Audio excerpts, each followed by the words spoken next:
Hello and welcome to another episode of the Trash Talk Podcast. I'm Jaden Midaf, Alex, and Sergej. How are you doing? Doing fine. Very good. How are you doing, JJ? I'm doing fine myself. And today, we're talking about a very spicy topic that I'm sure is going to have great general interest. We're going to talk about something called meta-ethics, and I'm not really the expert here, so I guess I'm going to hand it off to Alex. So I can introduce it really quickly.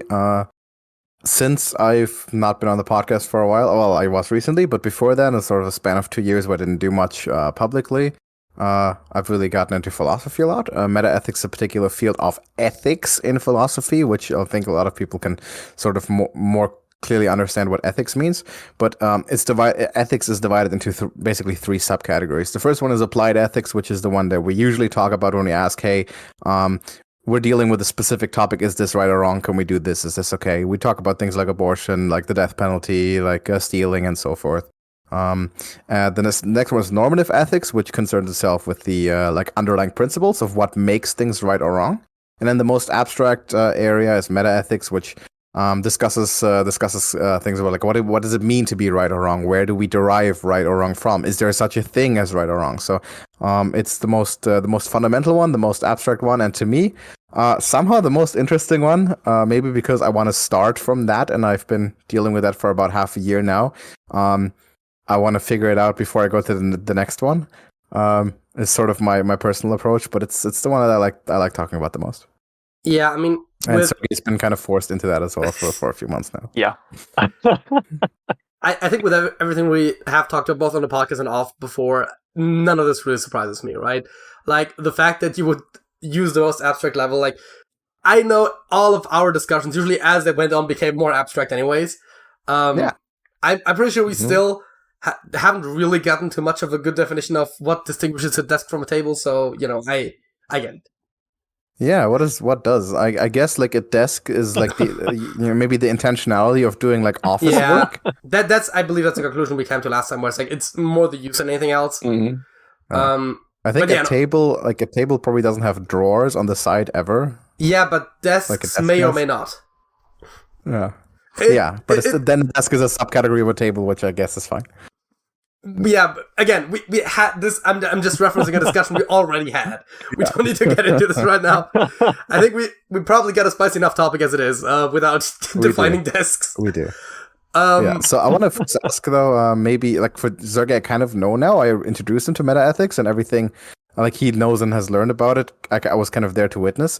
But can I ask you what like your exposure to the topics are and how like knowledgeable you are about it, specifically like in the academic sense or purely in this like semantic sort of everyday life sense?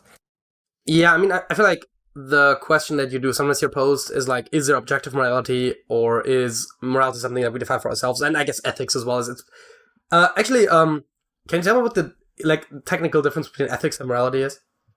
I understand it to be effectively the same thing. Okay. I think ethics is the academic study of like morality and so forth.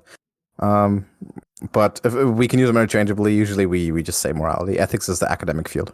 Okay, because I have heard people claim that there's a difference, and I didn't know from the top of my head, and I didn't want to say the wrong thing, because I think we're going to get it at some point into places where you have to choose your words very carefully to make sure that you're not saying... something different. Usually we talk about morality. We talk about ethics to categorize the field. Like, okay, we're talking about ethics, and ethics concerns itself with all moral questions.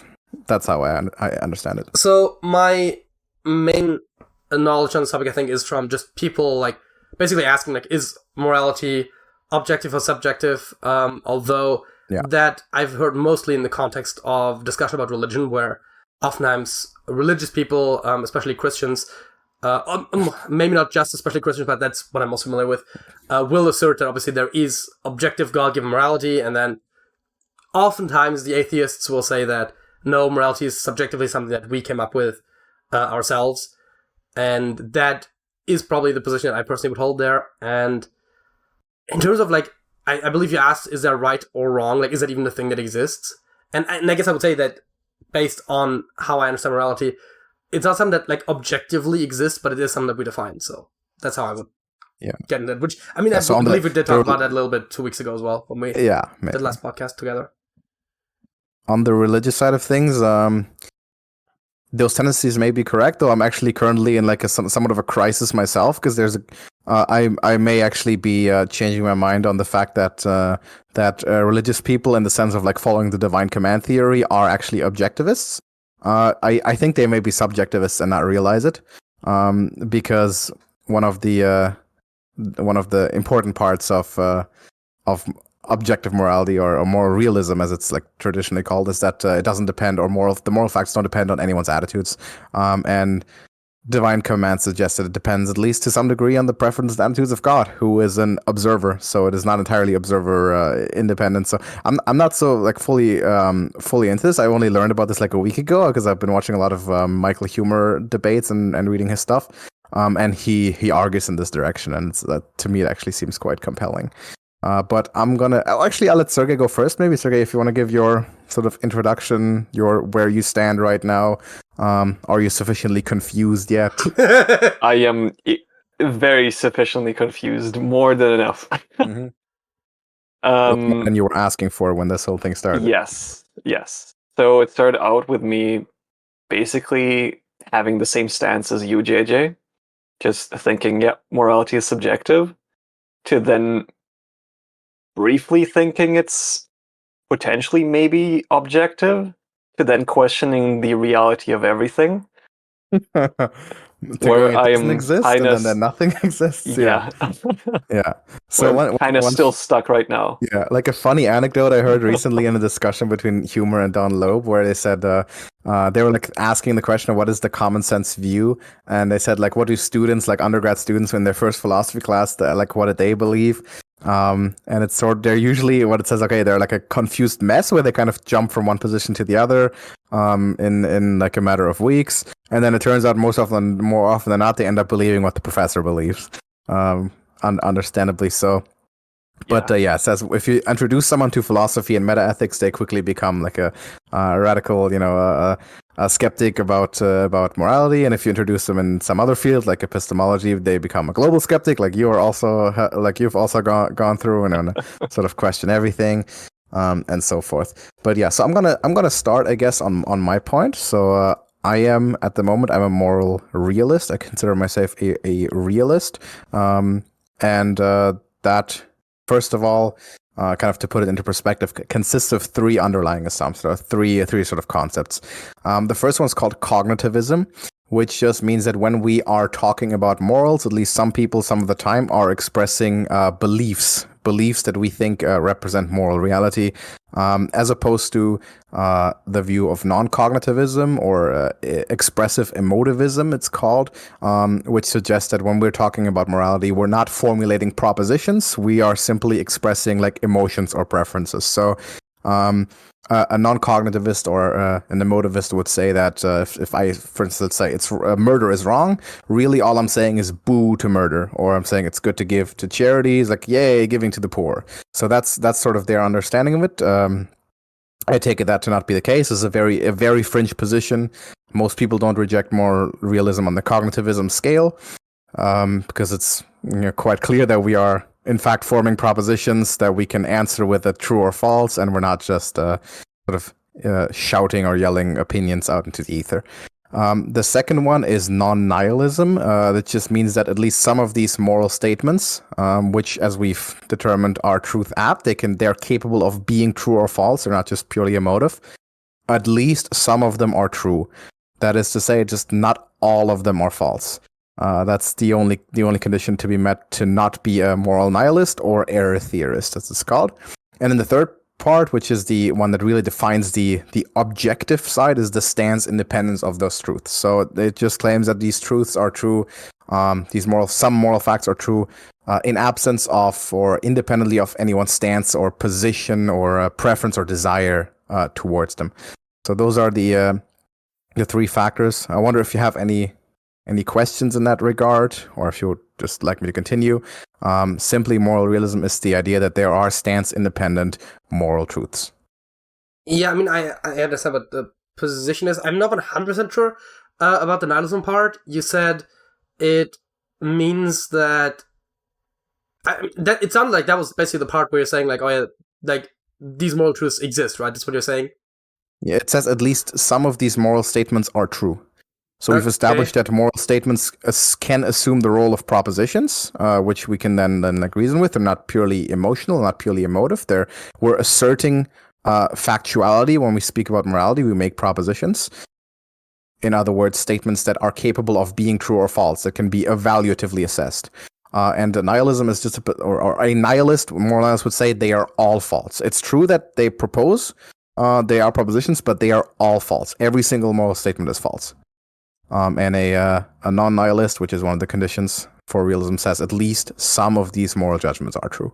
Okay, yeah, I think this is one that's probably a little too abstract without examples. But on the first point as well, I think it's interesting because you said basically like whether we derive it from logic or from emotions, right? And I would argue we as humans do both, right? Where some people will have very emotional reactions to like why they think something is wrong, right? Yeah. It's oftentimes like something elicits disgust in you, so you think it's wrong. Whether or not it actually like, I was gonna say objectively is bad, I don't believe it. Objective morality is already established. But whether or not like that logically is conclusive. That being said, I do think that people that actually think about this stuff do mostly derive from logic, right? So that's, although it's obviously possible to have the emotional reaction and try to basically like fiddle with the logic until it leads to your desired outcome.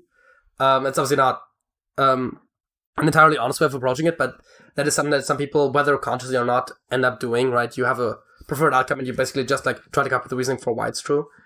Yeah. But I do agree that we can derive morality from logic without needing to factor in emotions. Even if like, not everyone personally does it. It's not even that you have to derive it strictly from pure logic. That's a whole different topic. It's just that when we make a moral statement, we are expressing a belief. We're not just like a belief that we cognitively reason to. No more than like any other belief. I can express a belief from pure emotion, but I can formulate it in the sense of a proposition. Like I'm expressing it in a way that it can be like, okay, this can assume being true or false. Like, let me give you a counter example, right? Something that would not be cognitive is more. A non-cognitive statement is the word ouch. So you get hit in the head and you say ouch, okay? Ouch is not true or false because you can't, like, it's not a proposition, right? Okay. You can't put it in like a statement, like to test if this is true or false. Like if ouch, then what? Like that's, these like these cognitive statements don't work. But I'm gonna just give like an example of a moral statement, and then we can, I guess, also go with all three of the examples, and it kind of leads into the first argument. So I'm gonna make the moral statement. It is wrong to burn babies alive for the reading light that it provides. Now that is a proposition. All right, that means that this is not an ouch. I can very clearly word this as a proposition. So it's a cognitive statement. It's like an intellectual statement that I'm making, an observation. From a non-nihilist perspective, the true moral nihilist would say, this is false, right? It's okay. It's wrong to burn babies alive for the reading light it provides. False, right? So if you want to be an air theorist, that's sort of the first big bullet you have to bite. And then the third one, the stance independence one, is just that let's say we all three of us were totally fine. We wanted to burn babies for the reading light that it provides, and our entire town condones it, and the person doing it is completely fine with it. It would still be wrong. It would still be wrong to do it, even if everyone's okay with it. So that's the stance independence part of it.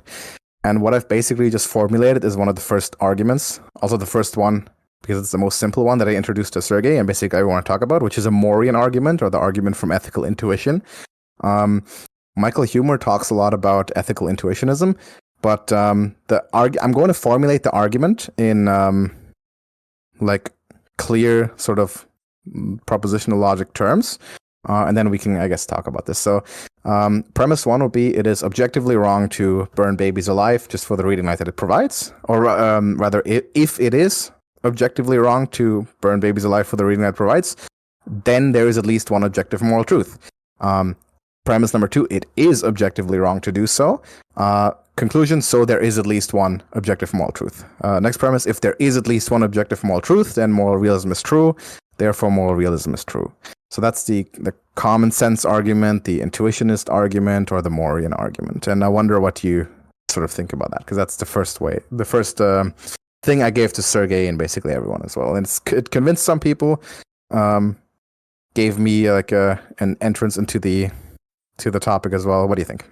So I guess the first thing with these sort of arguments is you have to make sure that the logical conclusions you draw are actually correct, which I think in this case they are, right? If, like, all of your, like, if, then, like, I think all of those do hold. If you accept all of the premises, the conclusion will follow, exactly. Yes. I accept the premises, which is, like, something that you always have to look at, because I have seen people make arguments that are structured basically the same, but where I actually think that the premise doesn't hold. But in this case, I think the premise is fine. I would just say that, yes, if it is objectively wrong to burn babies, then yes, more realism is true. I just personally think, and obviously without the context of philosophical discussion, this might sound a bit wrong, but I don't think it's objectively wrong to burn babies. I think it's subjectively wrong. I think we, as humans, have agreed upon this being wrong, and we have good reasons for doing so. I just don't think there's, like, some objective moral element in the universe, right? You could argue there's an evolutionary advantage, right, which does give some objective element to it, where, like, it is good for us as a species to not wantonly kill each other, because that allows us to propagate as a species. But I don't think a biological necessity or moral truth makes, right? So, and obviously in individual cases there isn't even a biological necessity, so I would argue that even if very understandable, it's still subjectively derived. Okay, so where does that subjectivity or that truth making, where does that come from? Is that a cultural thing? Is that an individual thing? What kind of subjectivism are you suggesting? I do think that a lot of morality is derived from culture, but underlying, I would make the evolutionary argument where, again, right, like I guess a lot of animals do kill members of their own species, but there's always a certain thing where, like, you obviously want the genes to keep existing.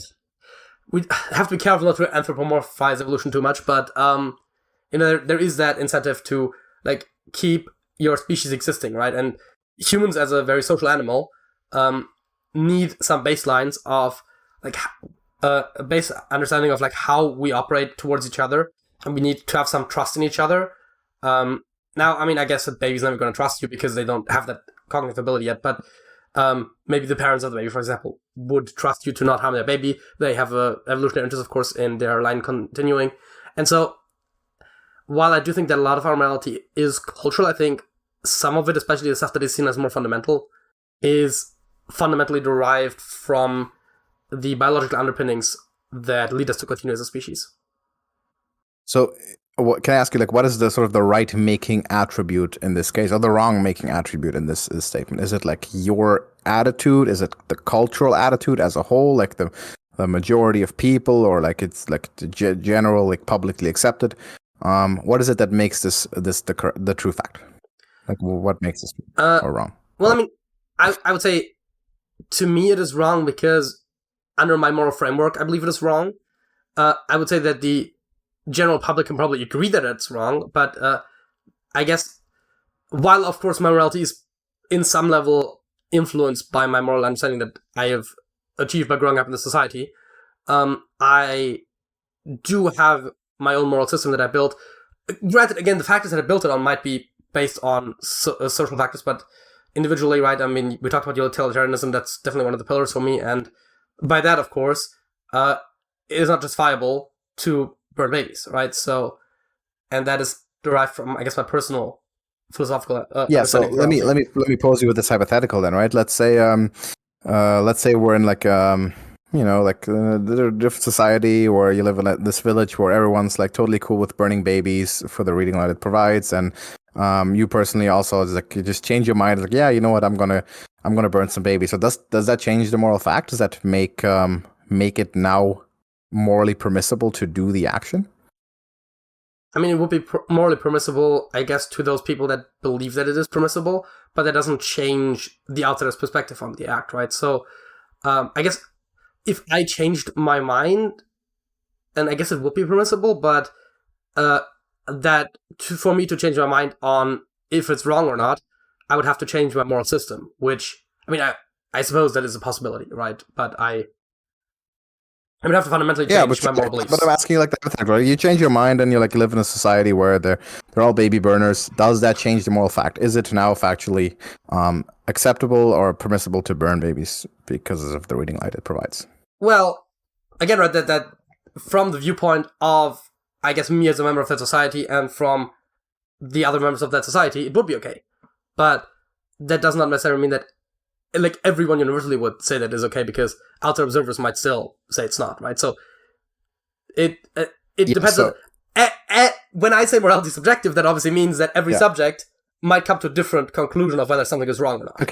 Okay, so every person on Earth, in fact, every single moral agent in existence now just has a desire to burn babies for the reading light it provides. Is burning babies alive for the reading light provides in this situation morally permissible fact? Well, okay, first of all, we have to distinguish here between desire does not necessarily make something morally correct, right? Just because you desire to do something doesn't mean it's morally acceptable. If you all believe that it is morally acceptable, then to all of those people, it would then be morally acceptable. Yeah, would it be? Does that actually adjust the moral fact? I don't believe that there are objective moral facts. No, I'm not asking you if it's a moral fact. As a subjectivist, you're saying there are facts. They're just manifested by subjects. If everyone on Earth believes something, that is now a fact. Yes, I suppose. Okay, so that's like, for example, like a bullet I would never be willing to bite, and I'm surprised that you do. But again, some people do. What you alluded to at first is called evolutionary debunking argument. It's something that was popular sort of when the philosophy science clash was still like considered like a real thing, like maybe in the 80s, 90s or something. Not really considered anymore to this day. For example, like, first of all, every theist has a very easy way or a very easy answer to a debunking argument. No, we're not necessarily theorists, but I can still provide you with the following dilemma, right? So, can we assume that we know some moral truths? Now, you're committed to the position that we're not. But can we either we can assume and then tell the story about how we self-correct to have moral beliefs? So, like, how did evolution fit us with the perceptive abilities to get in touch or decipher the moral truth, to discover the moral truth? Or we can't assume that we know any moral truths, but that we also can't come to get any evidence that we're mistaken about them, right? So what direction would you be going there? Well, I mean, again, right, like the truth on this subject is subjective. I keep saying it, right? So, like, there are no objective moral truths for us to be discovered, and I guess that means we can't discover objective moral truths by virtue of them not existing, right? So what I'm asking is, what reason do you have to like hold that belief that is subjective? Because if we can't assume that there are any moral truths, evolutionarily speaking, we also like can't really just assume that we have any evidence to be mistaken about them. So what reason do you have other than or what is your reason to say that it's wrong to burn a baby alive for the reading that it provides? Because I believe, again, I have a moral system. I have three basic pillars that I built my morality on. Let's see if I can get this all straight in the presentation. First of all is the utilitarian argument, right? Like, you reduce suffering. Then I believe in individual choice, right? Like, because that's where, you know, we talked about like the extending the trolley problem, right? Whereas like you like killing someone to harvest their organs to save a bunch of people under a purely utilitarian worldview is an okay thing to do. And again, this is probably like a little bit from an emotional point, but that obviously feels wrong. And I don't love that I'm driving from emotion here, but it just, I can't accept that I have a moral system in which like killing someone for their organs is like categorically okay. And so there it is then, the ability to make your own choices, right? So like you could choose to kill yourself. Reword this in some other way, maybe in like philosophical terms that like you can tell me if this makes sense, if it's true or not. When you hear the statement that it is wrong to burn a baby for the reading that it provides, like burn a baby alive for the reading that it provides, it just seems to make like all the sense in the world. Like it seems exceedingly plausible and it just makes sense that that's true. I mean, it does make sense that it's wrong to burn babies, but again, I also think that from a utilitarian standpoint, right, you are creating suffering, and so I mean, okay, I do have a logical reason from the reference framework again. But you're going into normative ethics now. You're saying, why is it? Why would it be wrong? Okay, like because we reduce suffering, right? That's like a little bit of a category error. But you have by the way, it's nothing wrong to have like an intuition that something's wrong. Like almost everyone does. I do, and it's actually believe it or not, the intuition dialectic is one of the most important ones in metaethics, and it comes up in every single debate. Because you go to like global skepticism, and you have to start somewhere, and this is why I like ethical intuitionism so much. It's coined by Michael Hume. He says if whenever we approach something, a philosophical topic, we should kind of start with how things appear to be, how things seem to be, and then go from there. Now, that is not to say that everything that appears to be the case is the case. It's just you just need a starting point somewhere, right? And you can kind of reject everything. And if you want to do meaningful philosophy, you need a starting point. So to me, I have the intuition that it's morally wrong to burn babies for the reading that it provides, and I assume so do you. And yes. I don't know if Sergej does, but I think basically almost everyone does. Of Sergej, course, there are people yourself. like there are people who do not have ethical intuitions, like psychopaths and so forth, but like most people do. Sergej, what do you think? Do you have that? Reality does not exist. Yes. Okay, cool. Okay, so now here's the point though. Here's the point though, right? If you're trying to debunk sort of moral truths by saying evolution, you're self undermining the idea that like you can have any evidence to be mistaken about the moral beliefs to begin with, right? So then the argument sort of is no more powerful than just saying, okay, this seems to be the case to me, this seems to be the case to you. We don't have any like real evidence in light of it because what we presuppose is us undermining the way we explain it away. It just seems exceedingly more plausible that it is wrong, objectively wrong, to burn a baby for the reading that it provides, than it is not. So that's like sort of one way you can kind of approach that. Yeah, but if you say you start from intuition, then the question is, where does intuition come from, right? And then I think the evolutionary argument makes some degree of sense to me. It is sort of the most logical explanation that I've heard from like a science standpoint of how we derive morality. Now, again, it's not a topic that I've looked into that deeply, but the argument makes sense to me. And again, it's where we go into like, it seems right, where of course I don't like, I think to some degree I have to fall back sometimes on like, just as you said, intuition, right? Because I probably don't know enough about the subject to like get like a fully reasoned out viewpoint. But it makes sense to me that humans would create a system of how to treat each other on the basis of like functioning as building functioning societies to propagate the species, right? That it seems like a logical chain of events. Yeah. So sort of the argument is that evolution has fitted us with the capabilities of discovering the moral truths, right? With the ability of like figuring them out, just as evolution has fitted us with the ability of learning truths about the world and the laws of nature and mathematics and so forth. We have the capability to determine that the sun has a greater mass than the earth, because evolution has fitted us with the sort of abilities to figure that out. I think that the sun has objectively, it's an objective epistemic fact, the sun has a greater mass than the earth. Like that stands independent. Like if I don't believe that and no one on earth believes that, it's still true that that's the case. Yes, I think you're right there, and I can see the parallel. Go ahead. But the problem for me always with these more abstract things is that, like, for abstract things to objectively exist, is a bit weird. So I've always also had that problem with Platonic ideals. I do kind of understand how certain things like math, even though they're not really tangible, do still exist independent of human discovery of it. Because I guess it's a natural extension of logic, and I do think that logic exists. Sergej, opinions?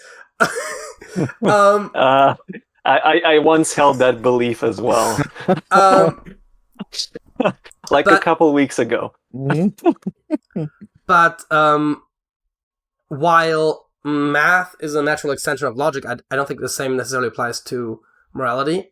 I don't think that while we can use logic to go from a starting point again, right? I have certain moral beliefs, and then I can use logic to determine in any given situation what the most moral action would be, using the logic to go from my starting points to the end point. But again, the way I understand the universe, I can't really derive those starting points purely from logic. Okay, so let me go in a different direction, because I think you're not quite on the wavelength. But what we're getting into now is like a different area of discussion. This is called the companions and guild argument for moral realism, and this is something that ultimately pushed Sergej down the well of global skepticism. But I love how you all your arguments are basically the exact same as the ones I. Yeah, I mean, it's fine if I can reduce someone to reject absolutely everything at all or accept moral realism, and which one of those is the more plausible thing to do from where you started, by the way. I'm fine with that, I'm okay with that. JJ, let me, sorry, what? I'm not surprised that Sergej and I had very similar positions. I have pointed this out before, we're in a lot of ways very similar people. We believe similar things, we enjoy similar things, we're just very similar. So I mean, I've had I was in a similar spot as well, right? And I do have all of those views, minus that I'm now more realist, because when I started to learn about this, I just figured out that all three sort of variations of anti-realism are really bad and just not very pleasant to defend. And so the more I read into it, the more just it changed this small thing instead of everything else. But let me ask you this, JJ. Is it objectively true that the sun has a greater mass than the Earth? Yes. Although I don't think we have to get into this, but the Earth and the sun are sort of subjectively defined things. I would make the argument that at the end of the day, they're all just collections of particles. And there is no objective... Again, I don't believe in Platonic ideals, right? So there is... objectively, there's no such thing as a star. It's just what we define as stars, and in this case, the sun specifically. Okay, let me think of a different one. Again, I think it is objectively true that the thing we define as the sun has no mass, and the thing that we define as the Earth, right? Is it objectively true that the United States has a greater surface area than Switzerland? Again, right, same thing. We define what the United States... I mean, even more so. We define what the US and what Switzerland is. I would argue it's even worse, yeah. We have to agree on definitions, obviously. Yeah, no, right? That's what I was saying, right? I don't disagree that the sun has more mass than the Earth, or that the US has more surface area than Switzerland. Yeah. Although, I do disagree with how they measure surface area in this case, because they probably use a flat projection rather than... Swiss is minus, but it's small enough that it's not going to make a difference in this case. Yeah. Okay. But I don't disagree with your statements. I'm just saying we do have to accept. All I'm saying is we have to agree on the definitions, so that you're not in the future weaseling out of it by going back to what if we define this differently? So we're in the way that we define it, the way that we understand what it means to have a greater mass than something else. We accept that it stands independently true, that is in absence of any observer or anyone's attitudes or desires or wants or whatever, that the sun has a greater mass than the Earth, right? Yes. So that means that by the way, this is another domain. I don't know if you are familiar with what epistemology is. It's the science of truth, basically. It's of knowledge, knowledge. Yeah, things that can be known. What should we believe, and what should we know, and so forth. And epistemic realism is just saying that there stands independent facts about basically about what we can know about knowledge and what we should believe, and so forth. Now here's the thing, right?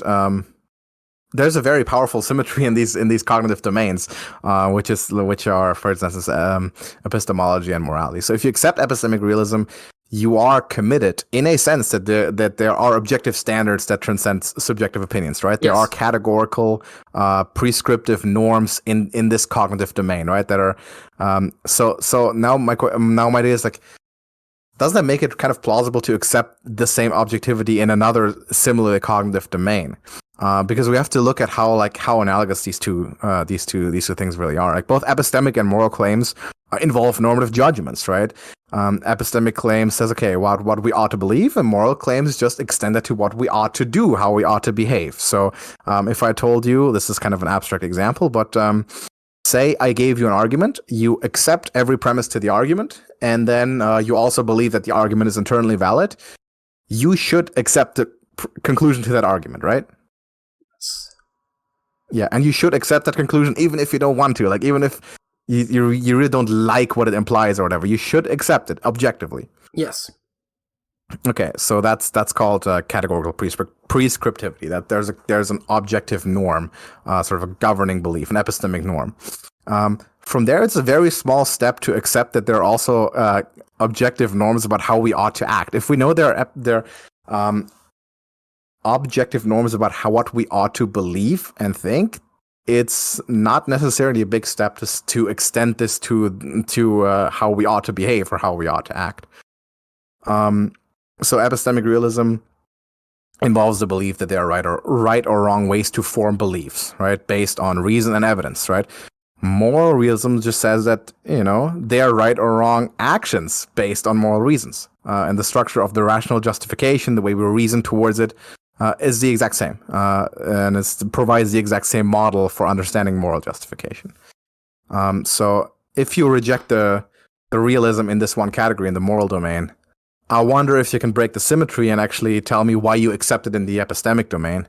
Or if you can't, then where would you like to go from that? Well, Sergej's having flashbacks. As I said, right, there's sort of two almost separate categories of things that I think I can accept realism in, where it's the physical world, where, again, right, you talk about the mass of the sun and the earth, right? Those are measurable things. I mean, they're true whether or not we do measure them, but like, there are numbers associated with that, right? There is like an objective reality there that makes this the case. And with things like logic and math, it's if we accept logic to be true, which I personally do, although Sergej might be able to convince me otherwise, who's to say, but then I think there are certain things that follow from logic, and again, we just talked about that if you accept all the premises and then you have to accept the conclusion, where like that's logic itself, right? So like logic seems to be real, and everything that like very clearly derives from logic, like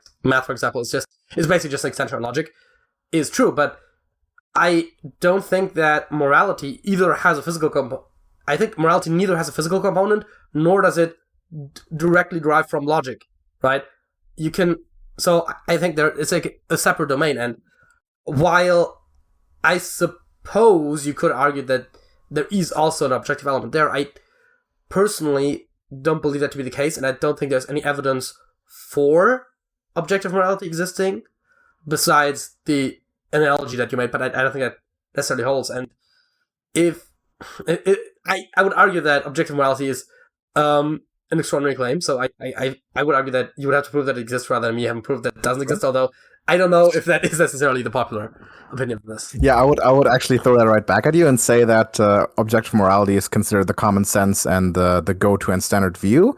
Almost 2/3 of professional philosophers are moral realists, and the vast majority of people in history have been moral realists in one sense or other. Even in the circles, it's generally considered that moral realism is the default position, and that's why mostly in debates the realist just like plays defensively and sort of just here's like ways like people try to attack the position and then give counter arguments. And the main reason that that's the case, in the opinion of many, including Michael Huemer, is just because all forms of anti-realism are extremely unpleasant to defend while consistent. You're getting to you're getting to a lot of dicey spots and a lot of bullets you have to bite that a lot of people are not willing to do. But yes, from the latest survey in I think 2019, about 62% of philosophy professors surveyed were more realists. About 25% were anti-realists, and then some scraps that had other ideas. Yeah, I mean, obviously, argument popularity, right? It doesn't, just because an opinion is popular doesn't mean it has to be true.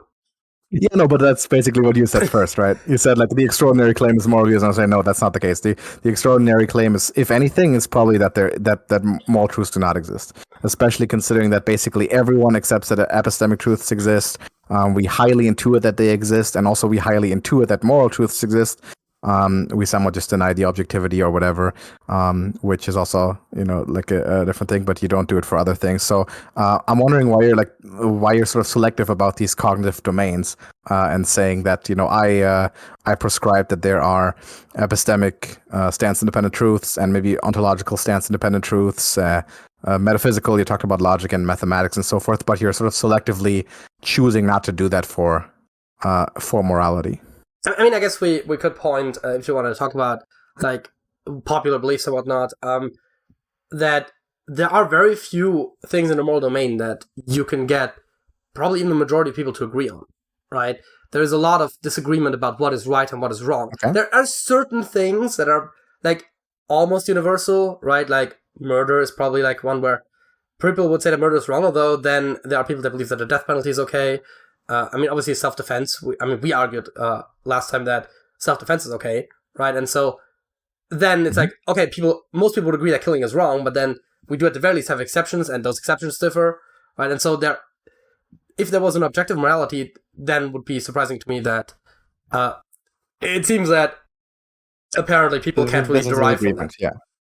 Yeah. Okay. So I would counter that by saying there's disagreement in all sorts of things. Like there are people who are disagreeing about the shape of the Earth, and there are like people probably even disagreeing about like mathematics.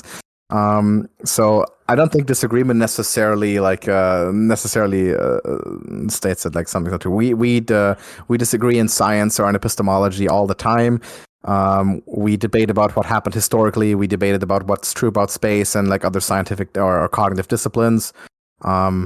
Yet we assert very clearly stance-independent normative truths about subjects like science and history, yet you selectively still withhold it from morality. So this disagreement happens in all of these domains. Yeah, but I would argue that for right, you said there are disagreements about, for example, the science where like some people believe the Earth is flat, but that's a very fringe opinion. You could argue that some people used to believe that our galaxy is basically the universe, and there are no galaxies beyond it, right? And that used to be the prevailing belief. But I wonder what's a more fringe opinion, that the Earth is flat or that it is permissible to burn babies alive for the reading light that it provides. And what if we surveyed like every single person on Earth, which would be the less popular belief, and would it be decisive? I think in this example it would be fairly decisive, but I was going to say that. In the scientific field, I think so too. I think there's a lot more flat earthers than people who say it's fine to burn babies alive for fun or whatever. That might actually be true. I was going to also say that when I was going on about the galaxy thing, right, where as new discoveries were made, the popular belief shifted in accordance with those discoveries, right? So there is like a clear path, presumably, towards a truer position. And for morality, as far as I can tell, there doesn't seem to be as clear of a direction of travel with. Now, I guess we would argue that we are more moral than people in the past, but there are also plenty of examples where we can show that. I think the popular thing would be to point out how a lot of things in the Middle Ages were worse than in ancient Rome, for example, where so those can go back and forth, but then again, I suppose knowledge can also get lost, so. I'm maybe now just talking myself into an argument here a little bit, but I do think Yeah, so absolutely. I know what you're saying, but I would say we've absolutely made moral progress over the last 2,000 years or whatever, right? Of course, you can point to specific instances and say, oh yeah, like remember last year more crime happened than like this year or like the year before or something, so like we're not really going anywhere. But if you look at the grand scale, that's absolutely the case, right? We've categorically, like in at least like the more enlightened world or whatever, we've like abolished ideas like slavery. We've given people the equal right to vote. Before the 1770s, that not a country in the world was democratic, and now half the world is, at least on paper. I mean, democratic backsliding is like literally happening right now. Yeah, exactly, right. But we used to have slaves fight in gladiatorial combat against each other and kill each other for fun. We thought it was great. And I think this is one of like something that like, or slavery in general, you'd ask around and people are like, oh yeah, that's like clearly abhorrent, and we've seemed to come like very, very like very far in making that moral progress. And also, by the way, if you deny moral realism, then you deny moral progress. So you just made the statement that we are probably morally better now than we were 2,000 years ago. That's not a statement that's available to you if you're not a moral realist. I said we believe that we're morally better than we were before 2,000 years ago. Or are we not? I'm asking you that. Are we? Because if we are, then you have to give me a standard by which you measure, and that has to be normatively objective. I believe that we right now adhere to our moral understanding better than people in the past did adhere to our current moral understanding. But I think that in the past, people adhered just as much to their moral beliefs than we adhere to ours. Yeah. So from the closest thing to objective measurement you have, which is to say that do people act within their own moral beliefs, I think we have not become more moral. And I think that's probably the closest thing to an objective standard you can find. But you could also, base it off of what the current consensus moral belief is, as far as there's a consensus. Yeah. We are better, but that's a different standard. Yeah. So I'm not. So that's the thing, right? That's one another bullet you kind of have to bite is to say if that's true, there is no objective standard, and having slaves fight in gladiatorial combat and conquer lands, steal the kids, rape the women, kill the men, and slavery, whatever, oligarchy or aristocracy, basically just let the farmers starve and we burn their land down if they do anything. That's really not any worse than what we do today. That's it's just who am I to say? It's not worse. We haven't made progress morally. The liberation of the slaves in America was not a step of moral progress. It's just a thing we did. I mean, it's not better now. Under my personal moral beliefs, of course, we are better now. Yeah, but who says that your moral belief is any more relevant than anyone else's, right? Yeah, that's what I'm saying, right? I don't think there is an objective moral standard by which we haven't necessarily gotten better. The closest to an objective standard that I can get is saying, by current consensus understanding of morality, we are better than previous eras. But that's the thing, right? Why would our current understanding of morality be any better or any closer to depicting reality than it was 2,000 years ago, right? I would say objectively, there is no better or worse moral system. They're just different. Exactly. So yeah, I mean, if you want to bite on that, that's that's fine. You can do that.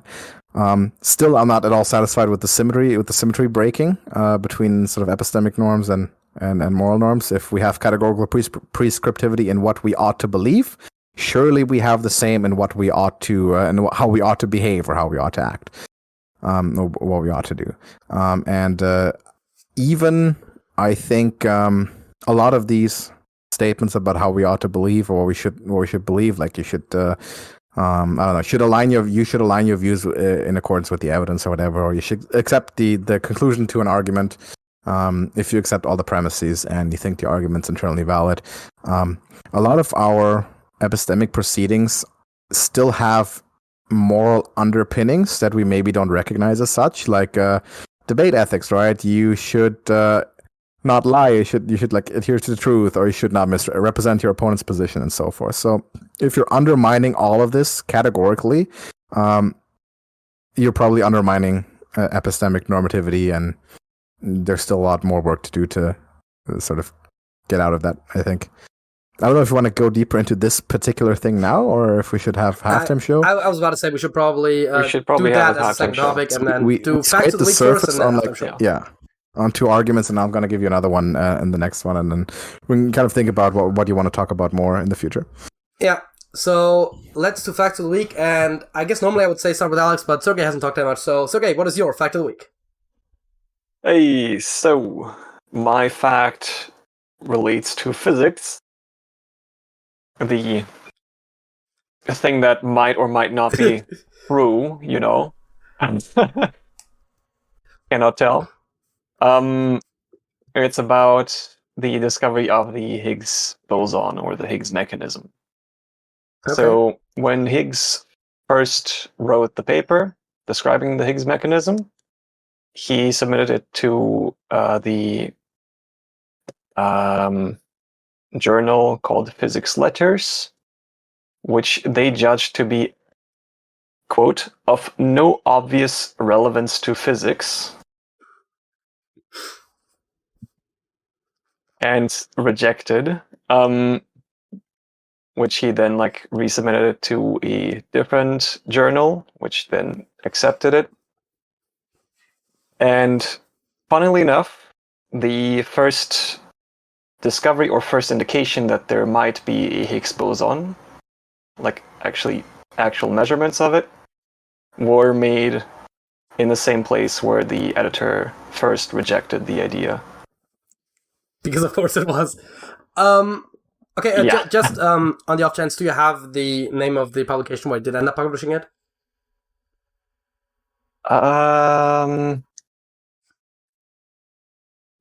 It's not that important. Physical review letters.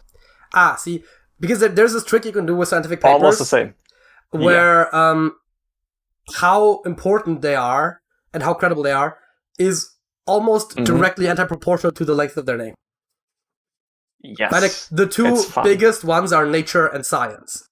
And it's like, that's like actually a thing, because like if you're coming in later and you don't have like the same standards, then you have longer names.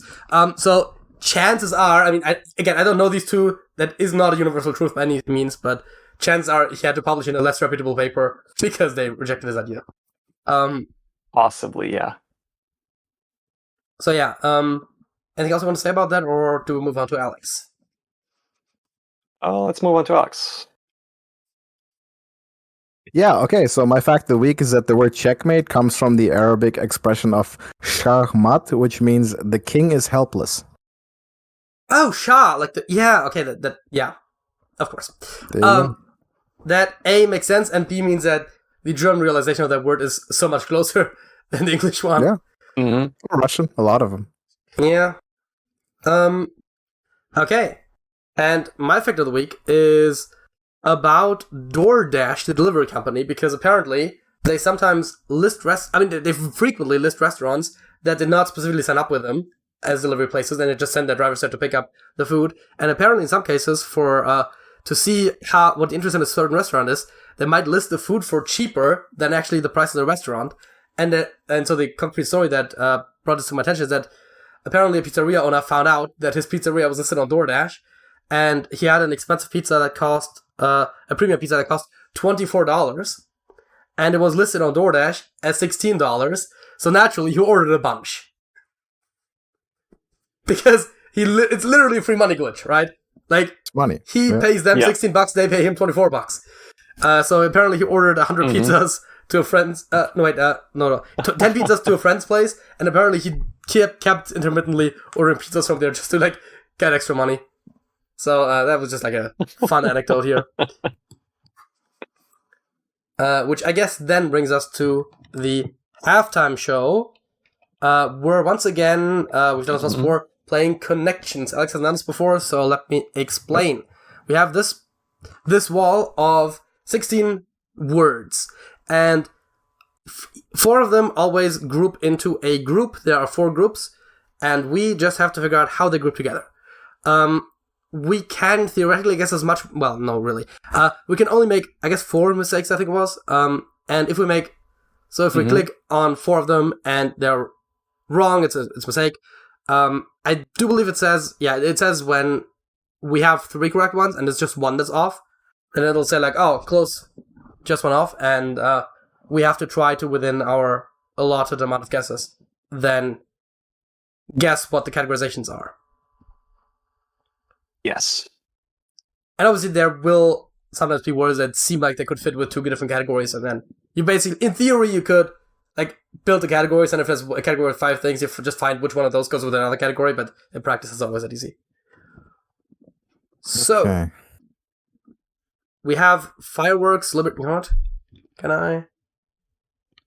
We have fireworks, liberty, cookies, dinner, history, chemistry, revolution, tinker, data, bar, sparks, lap, cycle, cash, turn, and attraction. I feel like liberty, history, and revolution are strongly related. Liberty, history, and revolution. I suppose. I mean, I just noticed cycle, lap, and turn. Yeah, for me it's cache, data, and cookies. That definitely, yeah. potentially with cycle, or history, or bar. I think bar or as cycle. In the search bar. Oh, history as in search history. Yeah. Yeah. Wait, search bar, search history, search. Oh yeah, no, that doesn't quite work, but it could still be a category. So the category can be by a theme, but sometimes it's also like you could put this word in front of it, right? So it could be like search bar, search history. Yeah. History. But I don't think you can do search data, search cycle, or search cookies. But it could still be that there are like things relating to a search engine, right? It doesn't necessarily have to be you could put the word search in front of it, but either one would be a valid way of categorizing words together. I don't know about. You could also have cycle, revolution, and attraction, referring to like space, planets and stars, spatial bodies. Yes. Ooh, yeah. I feel like we have a lot of categories of 3. We just have to then always find whatever is the 4th one. I mean, there was also like, there's also oftentimes the easy thing to like group 2 together, but that's not very helpful unless you have any idea what might come as well. Because like history and chemistry, for example, are both school subjects. But like, I don't think any of the other ones are. At least not where I'm from. Dinner is. Yeah. Just kidding. I mean, I don't know. What does dinner go with? Dinner's tough. Yes, dinner is tough. I mean, it could be the kind of thing where, again, like you can put a certain word in front of or behind it that makes it a different term, like dinner date, and then. I mean, there's probably no other ones that you can put date with, but like just that sort of an idea, right? Like, or you could also have something like you can go to dinner, you can go to the bar. It's already a stretch because it's the bar, but like it could be like things you can go to, right? And sometimes it is a little bit more in that sense, but dinner is the tough one because intuitively, like dinner and cookies feel like they belong in the same category, but then it's like those kind of things rarely do line up because like dinner is the meal and cookies is like the thing, the individual thing, which probably means they're not in the same category, at least not by that kind of a logic, right? You would probably not have like breakfast, dinner, lunch, and cookies. Or like, like, I don't know, cookie, sandwich, pizza, and dinner, right? Like that would still be a bit of a category mismatch as from my perspective, although we haven't played this a lot. Like fireworks and sparks seem to be closely related. It does feel like it, yeah. Potentially with chemistry and tinker. Wait, I did notice. Just now when you said tinker. Tinker is both an adjective and a noun. Mm-hmm. Bar is also. Cycle is. Cash and turn are as well, actually. I don't know about cache, but turn definitely is. Is cache also? You can cache data in a data cache. Okay. Although that is maybe not the one that most people would go to, which doesn't necessarily mean it's not the right answer, but so we could try bar. What does it say? Bar, cycle, turn, and tinker? Tinker and cycle. Actually, lap works as well. Though I think lap is a to lap. Well, I mean, I guess to lap in a race, they do sometimes say that. Yeah. To lap someone. I was thinking more like lap up, but that's two words. It's not the same, probably. So I do think if we do go with the verb and noun thing, then I think tinker, cycle, bar, and turn is probably the most obvious one.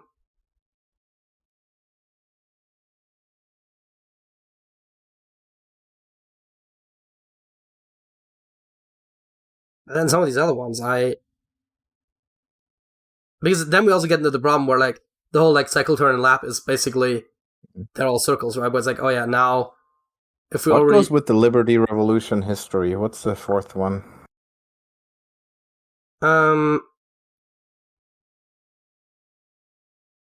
Fireworks?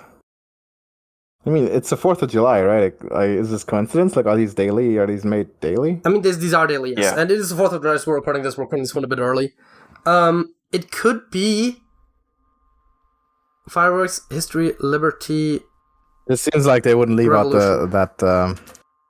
They wouldn't leave that out. I mean, yeah, it is the New York Times. It's an American publication. I mean, you know what? We can try that. I think it's probably, in some ways, the most conclusive we had, because the one I suggested with like the verb and noun, there are still too many that could technically fit. And all the other ones we only had 3, I think. Well, I think Sergej had the how about the computer stuff one with cache and... Yeah, how about cycle, revolution, lap, and turn? Oh, revolution, yes, of course. Yeah, no, I think that works. That sounds too perfect. I think we're gonna try that. Oh, we have to submit, yes. Yeah. Single rotation. Hey! Let's go.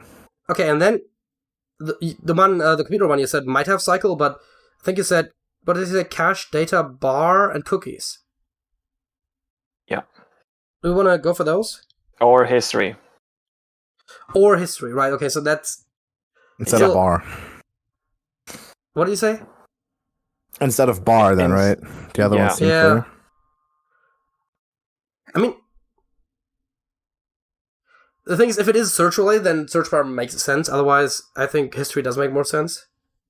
Although, actually, you know what? Maybe instead of data, we put bar. Then it's like everything that like a browser does or has.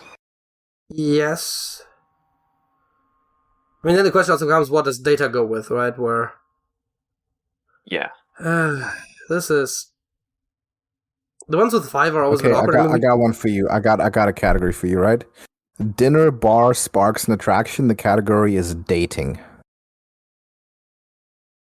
I think that might be correct, although chemistry could also fit in there. Yeah, it does too. Right, that's even 5. Maybe then not that always bar? ends up being the problem. Not bar, because we said we have another thing for that. Okay, let's say we take chemistry as a bar. Now bar goes with cache, data, and cookies. Then we have history, tinker, liberty, and fireworks left over. Blech. Tinker is a bit weird.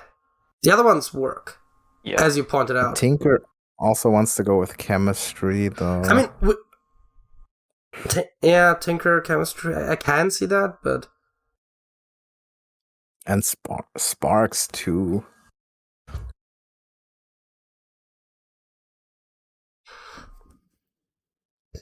I think I like this one though, because we have a plausible. I mean, again, the leftovers are a bit weird.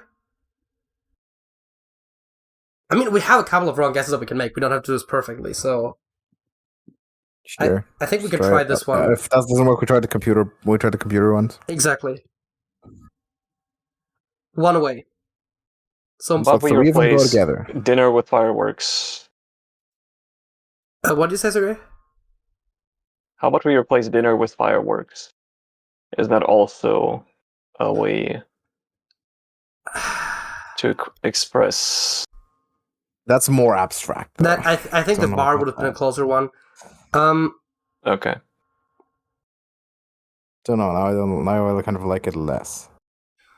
Wait, but which one do we have? We had dinner, sparks. Okay. Yeah, okay. Dinner, bar, sparks, fresh. Which one did we? So we had this. This is what we had. So you have to replace one of them. Yeah. I mean, no. Actually, you know what? You're right. Fireworks is the best. Instead of because they're all abstract. Okay, so instead of dinner, we have fireworks. Yeah. Romantic rapport. Yeah. There we go. So dinner doesn't have to do with the rapport. Okay, so you still want computer? So data, cache, bar and history or cookies. Yeah. Bar and history. Wait, do we have liberty? Okay, liberty, tinker, and dinner are the 3 that definitely don't fit with the computer stuff.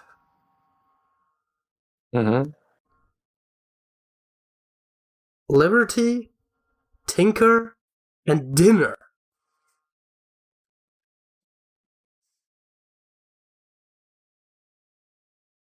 Oh, liberty, tinker, dinner, and bar. All things that can be followed by bell. Liberty Bell, Tinker Bell, Bar Bell. What was the other one? Dinner bell. Dinner Bell. Ringing the dinner bell. You know, like it's time for dinner. It's a bit fancy, but is it always bell with 2 L's? I guess. Does that count?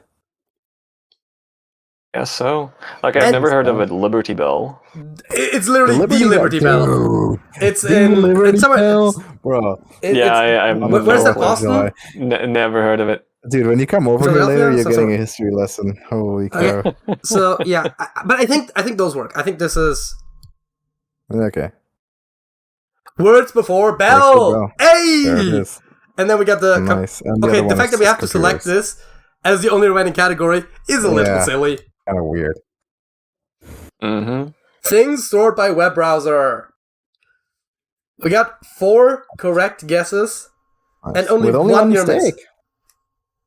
That is Yep. really good. I think so too. That's strong. Man, the moment I saw like the Liberty and the Tinker, and I was like, oh, Bell. And then I was like, Dinner Bell works as well. Yeah, and then it's like, oh, which one of those can go with? It's like Power Bell. It's like, yes. I That's feel good about this. And good. I like that game. Yep. Yeah, that's good. now you can make me feel bad again about morality. Yes. Yeah. So, Sergey, do you have any direction you kind of want to go? Because we went really, really big down this companions and guilt thing we're talking about this epistemology, and eventually it kind of led you to reject epistemic truth. And by the way, I'm just going to give you this as like I don't know if it's cheat sheet or if it puts you under pressure more, JJ. Like accepting epistemic realism, nice jog, while rejecting moral realism is basically that doesn't exist. So basically anyone who rejects moral realism is also an epistemic anti-realist. I don't know if that helps you or anything, but like if you're kind of going that way, you are sort of treading very new ground.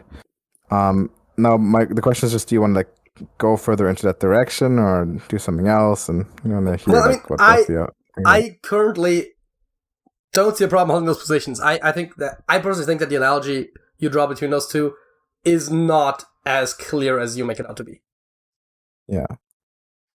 Okay, so we can kind of keep going that direction, and then like maybe in the future we flesh it out more if you want. Like the first and like blatant thing I kind of would talk about again is this this sort of inconsistency. If you're saying like if subjectivism is true, by the way, just to make sure you really understand this, you assert there are moral facts. These facts are just manifested by the attitudes of like observers. So you're saying there are true moral facts are manifested by like culture or by like the individual. But if this is true, then conflicting views are equally valid, right? For example, one person says that murder is wrong and the other person believes it is acceptable. Subjectivism implies that both of these views are correct, like for the individuals holding them. And you could see that's a contradiction because it suggests mutually exclusive claims can be true simultaneously. I mean, yeah, I mean that's what, but they are true to those individuals and are objectively true. And I also don't see a problem with holding people to moral standards that they might not. Okay, let me ask you this: what does it mean to be true but not objectively true? Yeah, it's kind of a weird thing. Yeah, but I mean, Like if I say the Earth is flat and you say the Earth isn't flat, is it true to me that the Earth is flat, or am I just wrong about that? Well, in that case, you are talking about an objective fact, and you are okay, wrong. No, you're bagging the question. No, hang on. You're bagging the question now. Why is that an objective fact and the morality question is not? You can't say it about the true fact because that fact is true. But that's the this is question what to begin pushed with. me down to like error theorist, That's not how it goes. and then further non-cognitivist, and then further to questioning reality. Global skeptic, and then everything, right? Yeah. Yeah, but like, there is ample evidence that the Earth is not flat. There is absolutely no evidence that. Yeah. So where does that evidence objective state from? morality. Like, where does that come back to? Right? It's because we measured it, and then we interpreted the results. Right? Have we fun interpreted measuring morality. results. Like, yeah, sure, but we're like, well, okay, you get the measurements, but then what do those measurements give you? Like, what do you do with those? You interpret them, right? You read them and look at them, and you perceive them, and you say, okay, this seems to make sense, right? Like you have 99.999% of people who look at this like specific thing and perceive it, and this perception tells them that okay, the Earth is probably round, right? I mean, to be fair, And- I think most people just take it because it's generally accepted. I don't think most people actually look at the measurements, where but it yeah. came from, right? But if they did, right? Like, let's say 1 in 10,000 or 1 in 10,000, all but 1 in 10,000 would perceive the evidence and say, okay, this Earth is probably round. Now, Counterpoint, like 1 in 10, all about 1 in 10,000 would say that it is wrong to burn a baby alive for the reading light that it provides. Yes, but again, now you're talking about consensus, right? And while we're talking about the same thing, the other one also boils down to perception.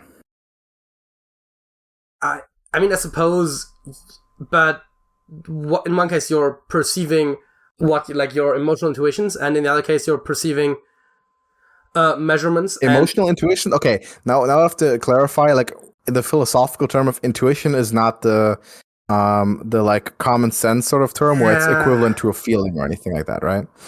But I mean, that's I from everything I've ever observed and learned and seen and read and heard and perceived with all my senses and in my existence of being, I find it entirely plausible and intuitive, and I intuit very extremely strongly that the Earth is round. Now, say that exact same sentence, but replace the Earth is round with it's wrong to burn a baby alive for the reading light that it provides. Yeah, but I do think those are different in as far as right, where, as you said, right, in all of the things that you've like seen, heard, and read, and like obviously you can do reading of philosophy, but and on morality, but there is. The problem is, I think my argument is a little bit circular, where I'm like, well, but you're not deriving this from an objective fact, and you will say that you are, right? So that's, I think, right. That's the question. How do we know it's an objective fact?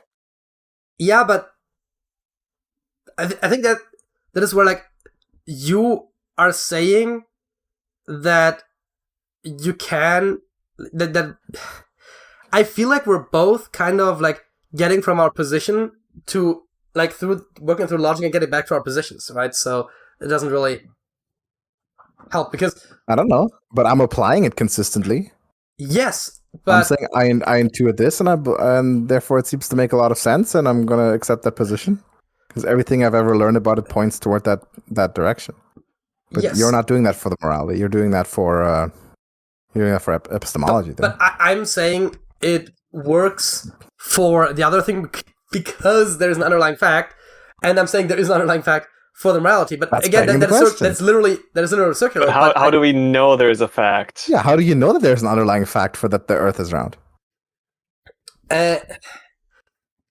Okay, we can go into that thing where, like, I could argue that, you know, like, I can't know that anything exists, but I do think there is. And the question is, do you want to do that? Is that like equal? Like, do you want to like go with the I can't know that anything exists? Is that equally as plausible to you than just to say, okay, I'm adjusting my position on moral realism only, or is it more plausible to like be a global skepticist about all knowledge? I mean, to be fair, global skepticism is an idea that has always been interesting to me, so it's not like I would be fully changing my position. But the thing I think here is that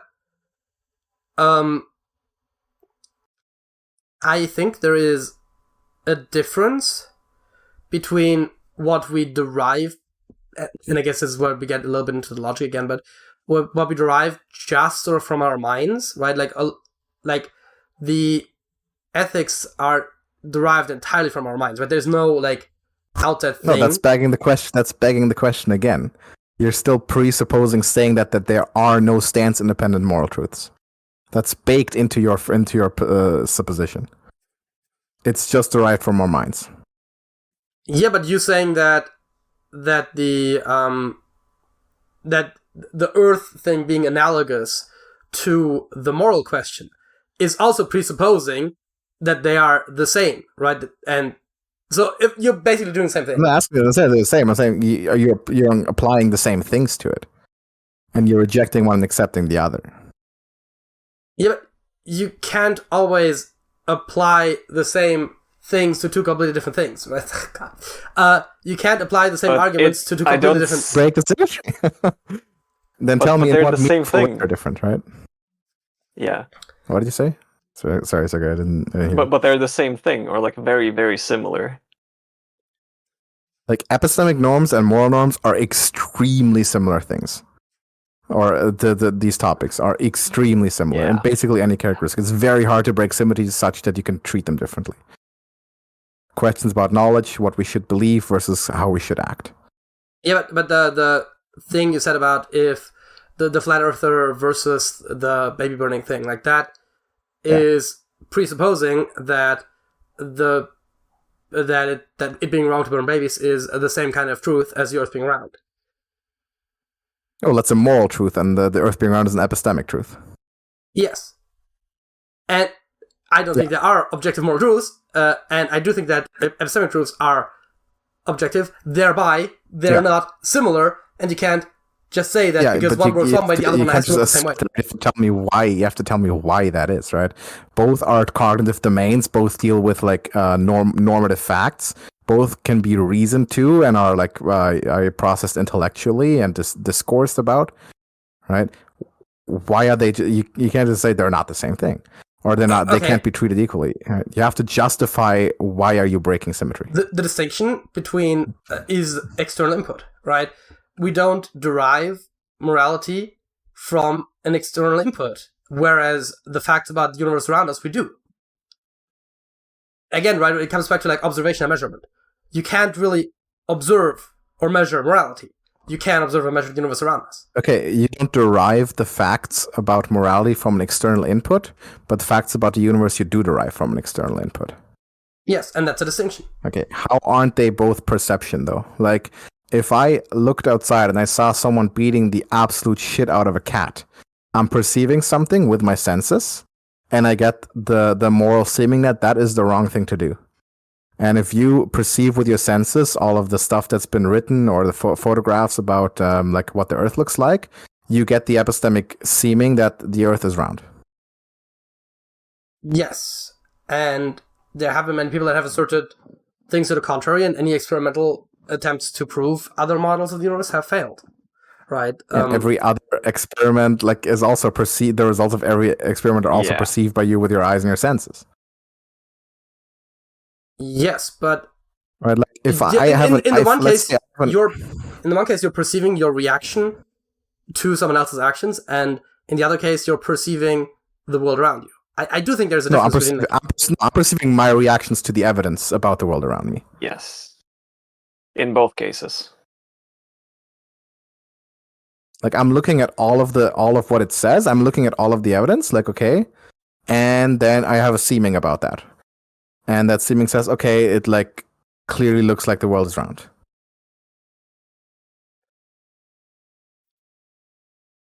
I mean, that's like saying you look up at the sky and it seems like the moon and the sun are the same size, right? Like, sure, it seems that way, but it's not true.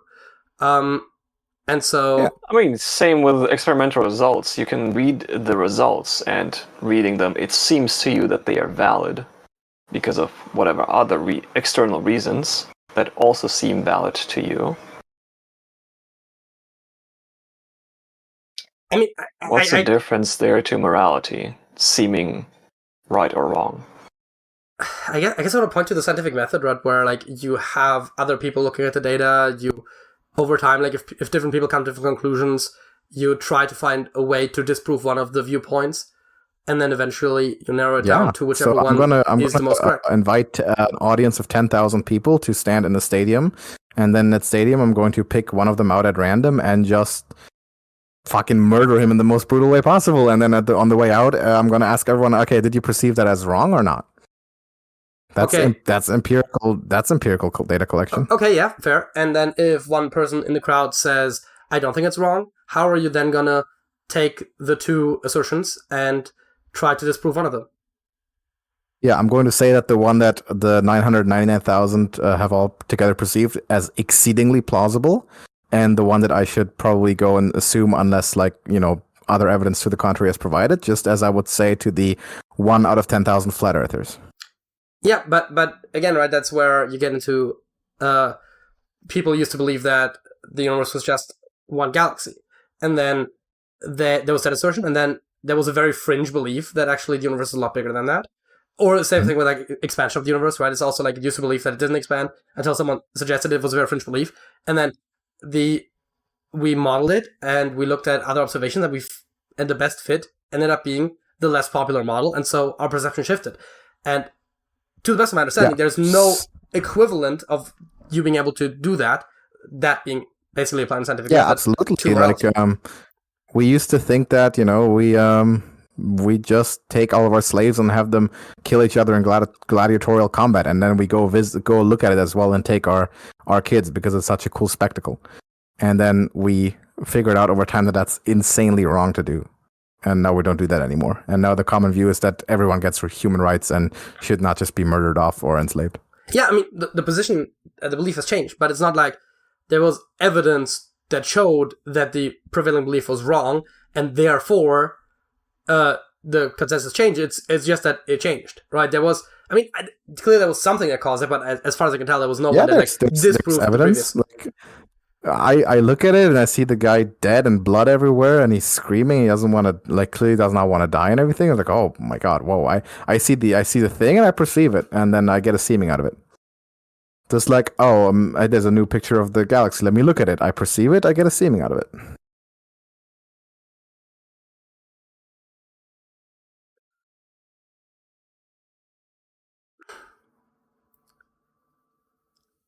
Yeah.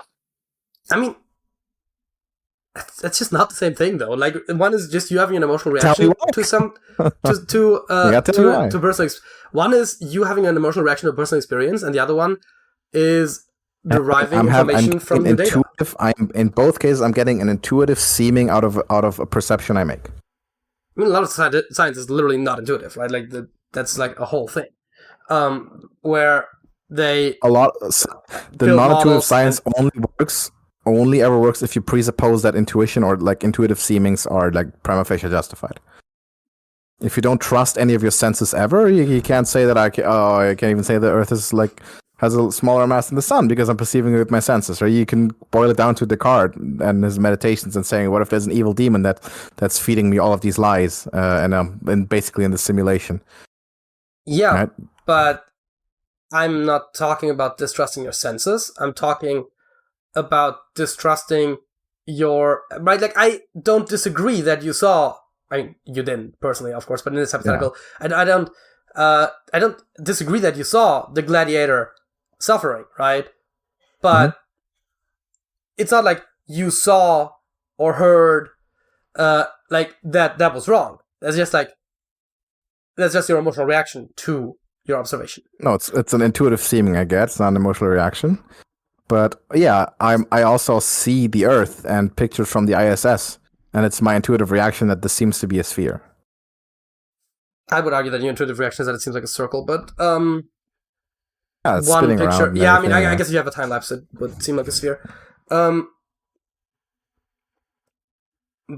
yeah, I mean, for argument's sake, I don't want to go as far as to say that like you can't trust anything you perceive, but we do know that perception can at times be faulty, right? And that's why of course. we use like data collection where we use multiple different people or devices perceiving, we compare and contrast, right? And so but you still end up perceiving the results. So you still have to say, okay, I'm ascribing some fundamental like validity or reliability to my senses, so I have a justification to believe this perception.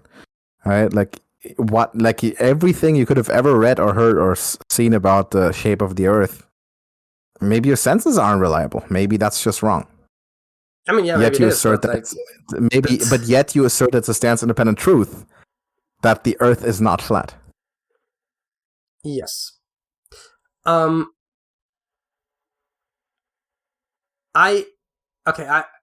will concede that I can't currently come up with a way that is to distinguish those two things that seems to be satisfactory to you, but I do still think that there is a difference between evaluating data and coming to a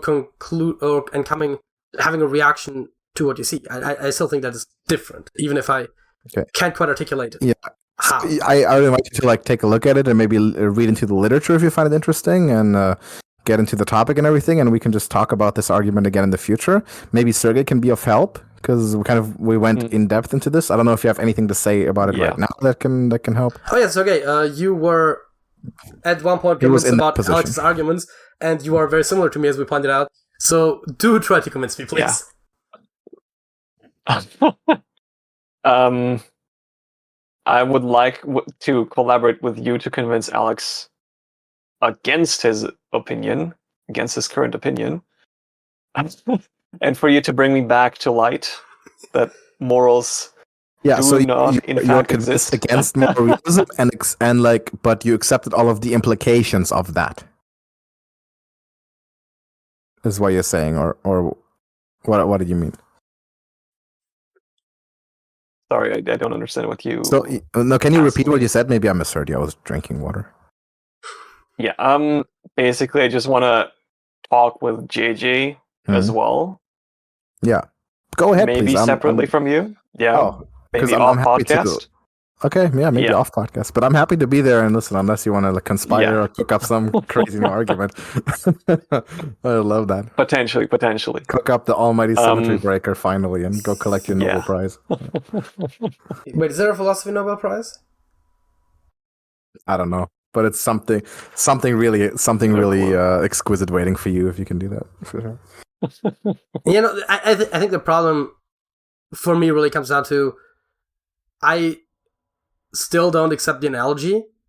I just can't articulate a distinction, even if it seems true to me that there is a distinction. And I guess the seeming is once again one of those things, right?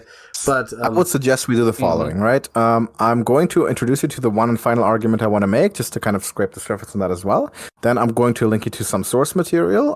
There's a playlist that I'm currently going through. Basically, all I'm talking about is relying sort of on what I've learned from, I think, 2 to 3 or 3 to 4 people.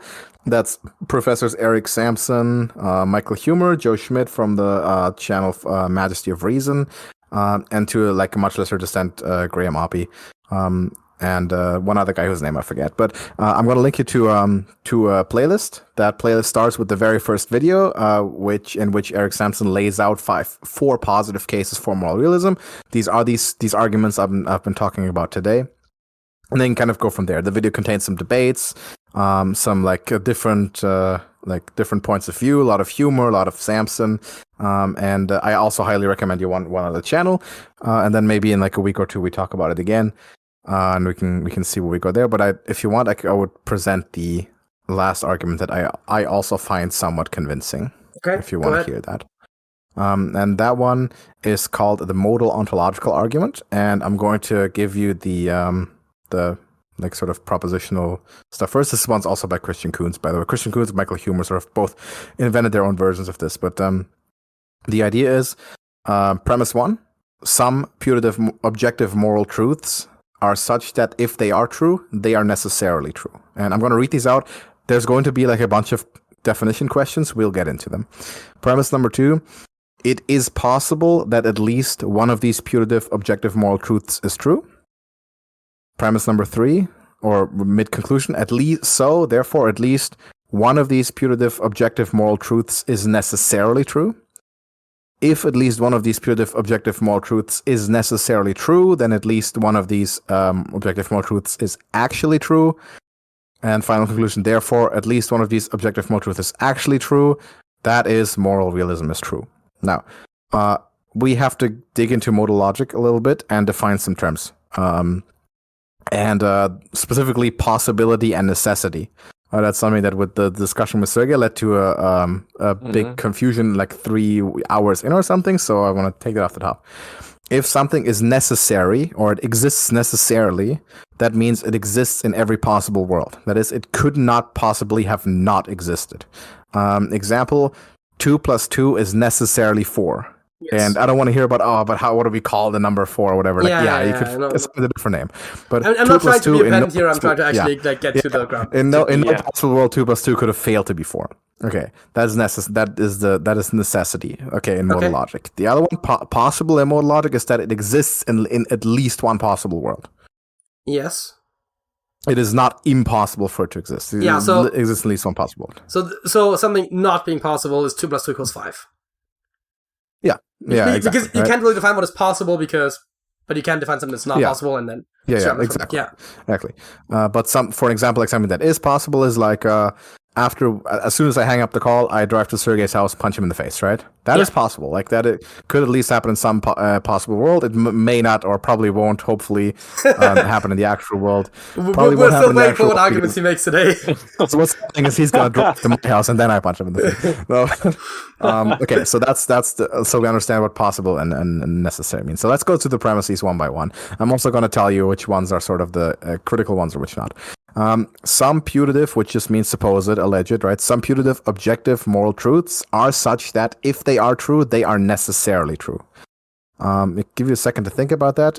If there's some truths, if they are true, they are necessarily true. They couldn't have not been true. They're true in every conceivable universe. This is one that's not really controversial. Like, basically, this is universally accepted, but I'll give you a second to think about it. So. It intuitively seems correct, but I don't think I can parse that in too great of a detail like Rans. But I mean, you're saying some supposed truths that are true are necessarily true. If they are true, they are necessarily true. Like, they're not contingently true. Like, if objective moral truths exist, they don't exist dependent on anything. Yeah, no, they are necessarily true. I could see how maybe there's some way to undermine this, but I can't think of anything right now that it seems like a true statement to me. Yes. Yeah. So this is not the spicy one, right?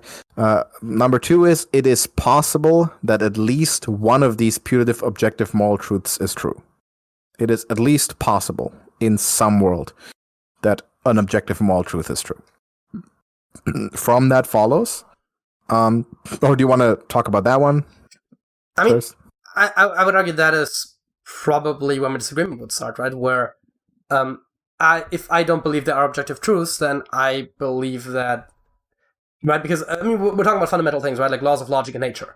And, right, that's what you were saying with, like, the necessarily true. So, the possibly true. So, I would argue that there necessarily is an objective truth, thereby it's not possible for there to be objective morality, and that's the truth.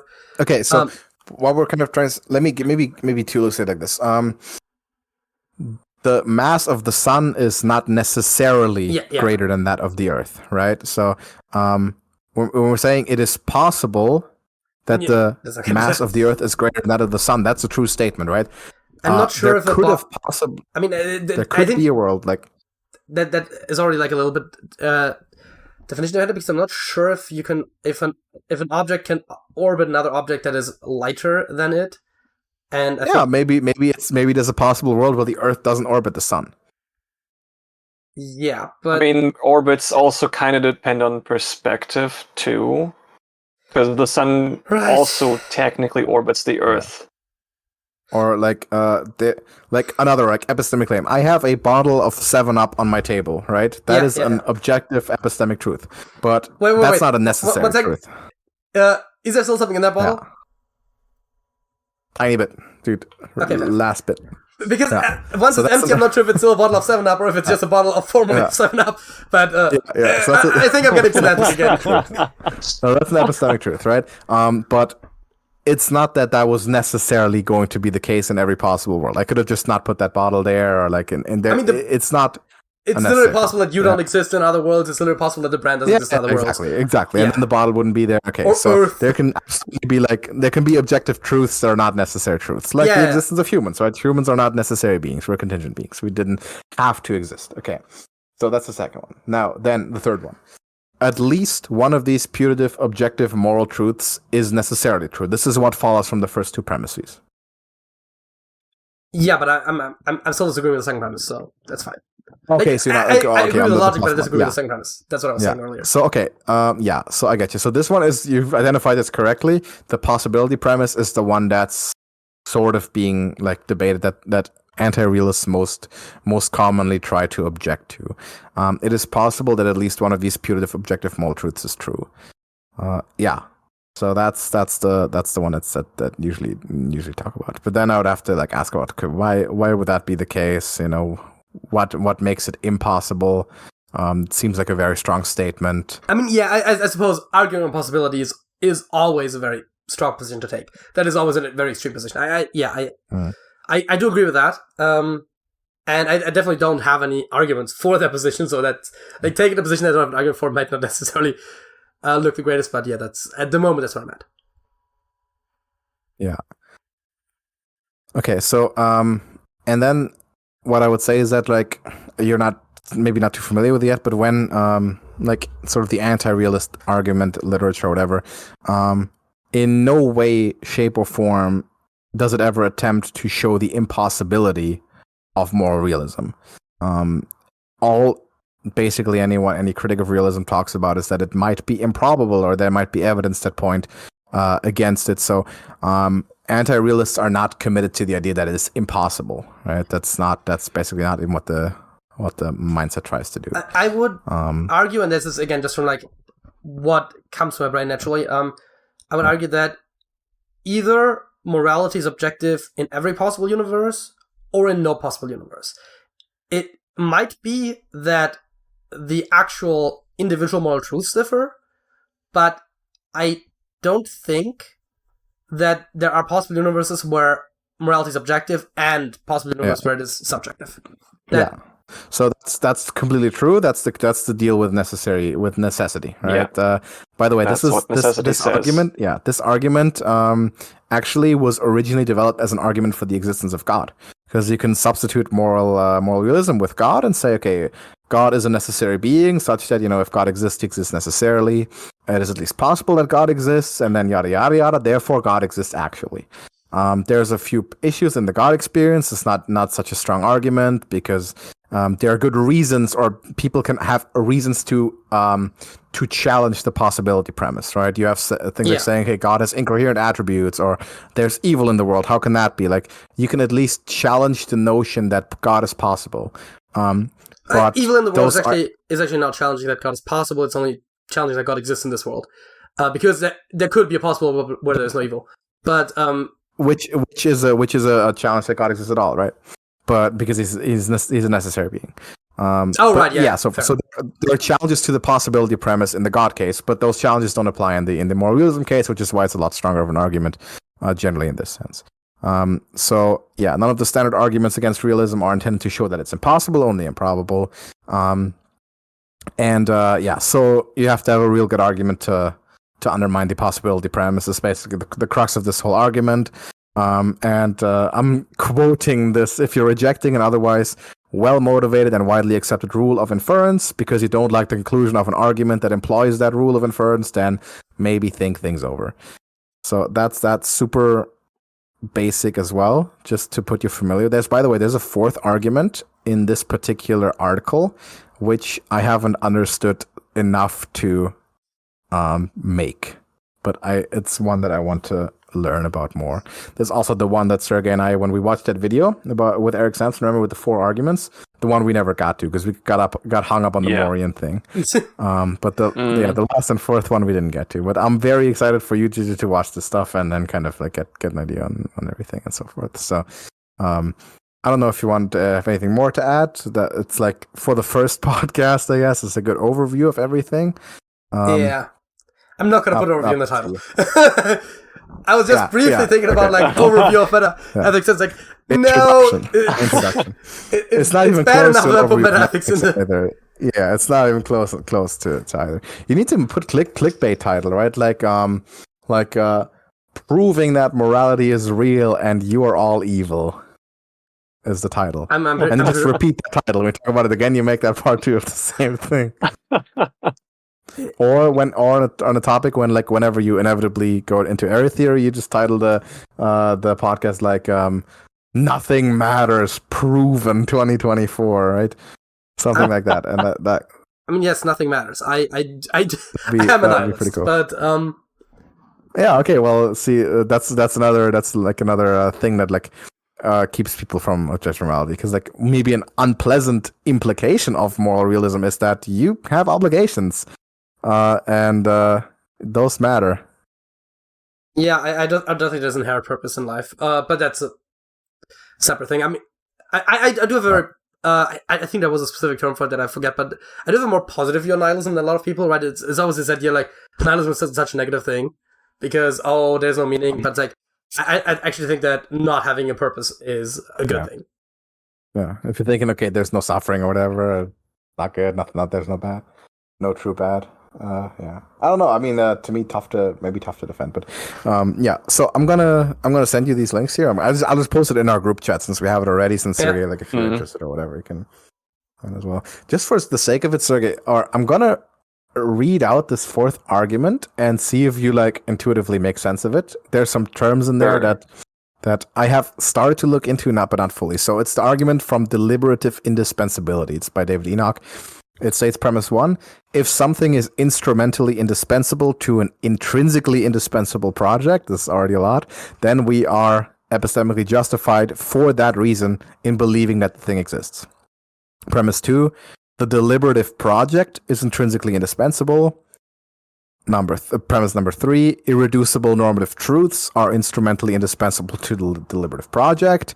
Follows, therefore, we are epistemically justified in believing there are irreducible normative truths. So what this is like, from my limited understanding so far, and I'm going to try to put this really in layman's terms, right, is saying the following, okay? We kind of need to, like, do philosophy.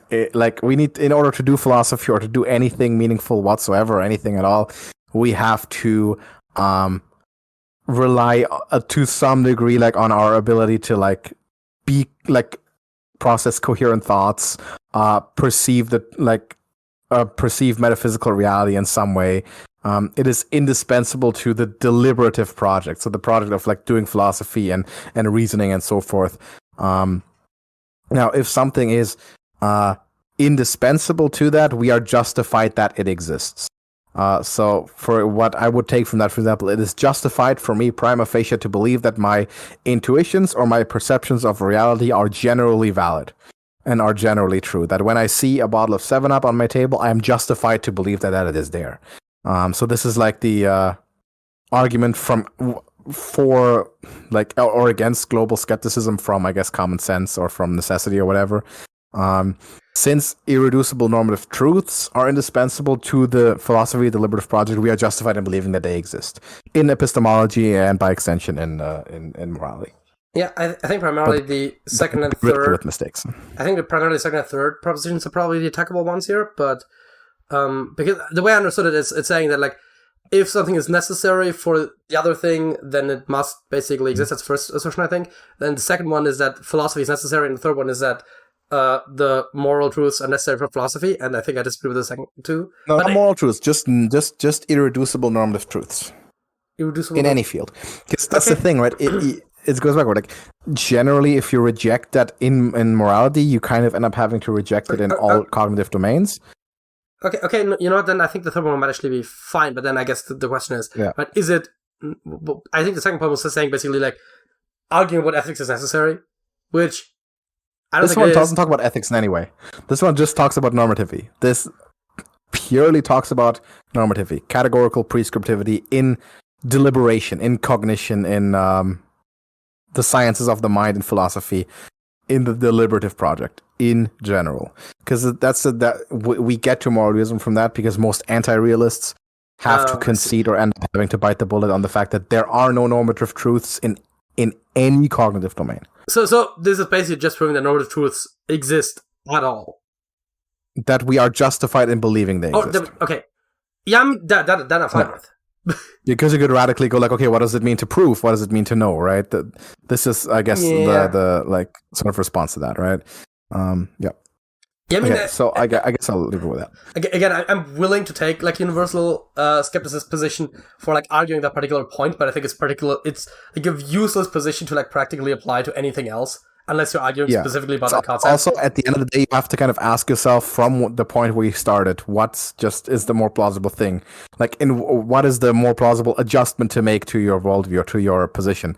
That, you know, you just reject everything globally entirely, as like the little valley that kind of Sergej filled in last time, or that you just extend what you already believe to moral realism. But yeah, a lot of work to be done for sure. But that's an overview, I think. I want to make a joke that I reject anything locally. What does that mean? Because universe isn't locally real. But you accept something globally?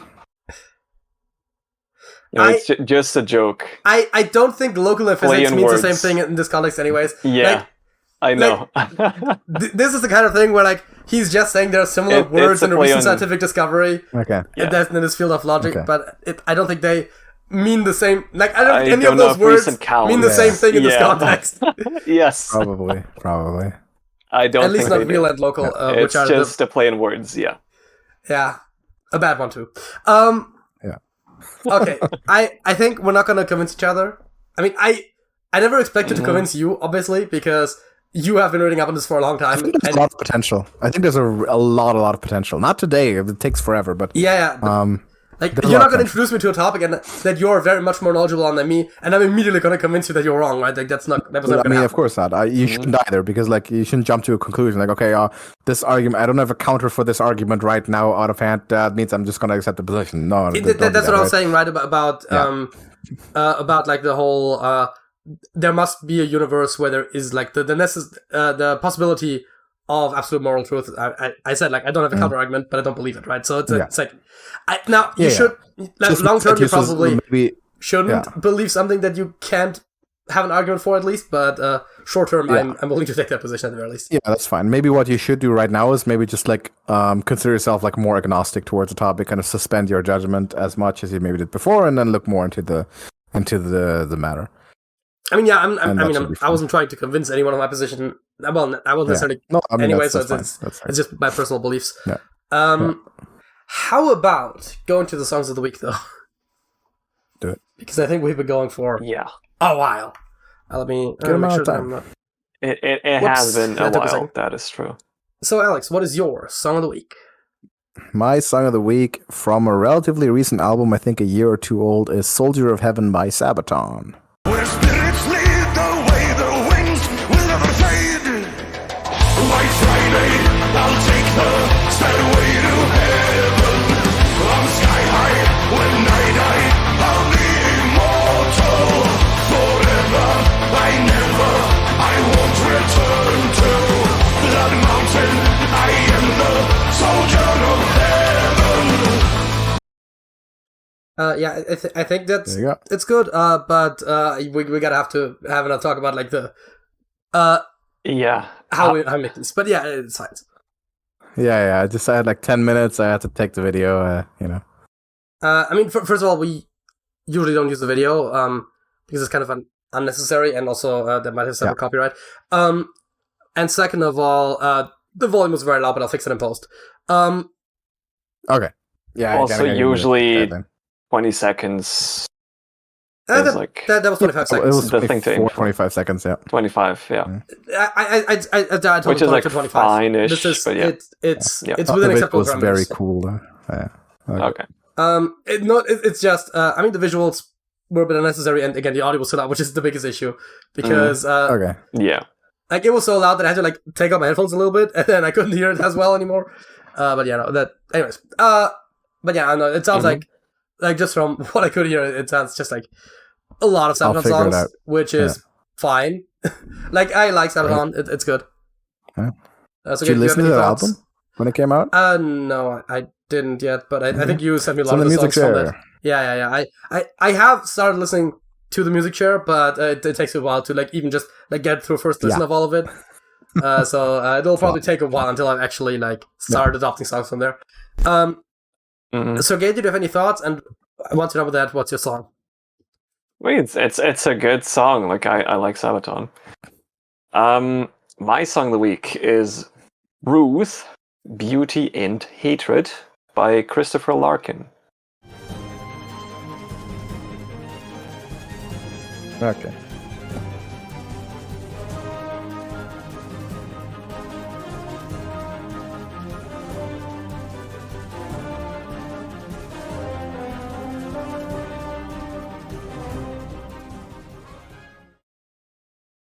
I mean, yeah, my opinion on this is the same as it usually is these sort of things. It's not the kind of music that I would choose to listen to, just as like listening to music. But it's obviously from a video game soundtrack, and it does sound like it's effective for that purpose, for like an epic feeling in a video game. So it seems to be good, but it's just not something I would go to my to listen to. Mm-hmm. Fair enough. Yeah. It's is this from the other Hollow Knight game? No, this is from the Hollow Knight game that you are currently playing. Okay, cool. Because I figured that's why you picked it, probably. Yeah. By the way, this is going to be Also, a it topic, had maybe? truth in the name, which I found vaguely relevant. That's very important. That's very interesting. Not that you would know what that means. But yeah, that's good. That's good. God. Yeah, I think in a while, I don't know, maybe you can assess this better than me, but in a while I'll be done with the game and then I can give a review of it. And if you would like to, I can do it on the podcast. Sure. Yeah. Let me see if I can get a title set of my song of the week. I believe it's "Everybody Gets a Second Chance" by Mike and the Mechanics. You have to press this button. Everybody gets a second chance, second chance to say I'm sorry. I'd like to tell you in advance, take my chance and tell you I'm sorry too.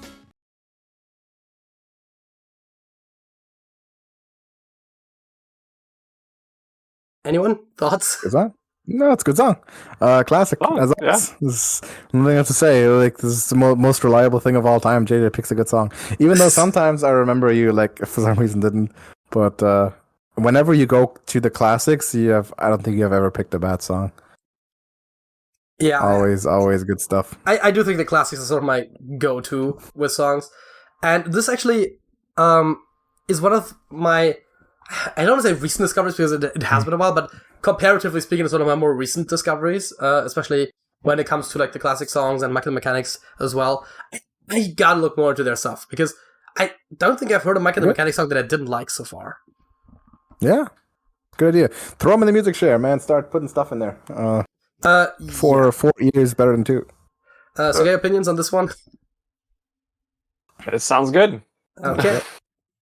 Which brings this episode of the Trash Talk Podcast to a close. If you enjoyed this video, don't forget to give it a like. If you want to see more videos like this, subscribe to the channel if you haven't already. If you want to see more of Alex, subscribe to Beyond Football. I'll put a link in the description. And if you have something to say, leave a comment or join us because our link is in the description below. Alex? I forgot the line. Fucking deuces. Sergej? God, I'm not used to being in this position. That's it. That's it.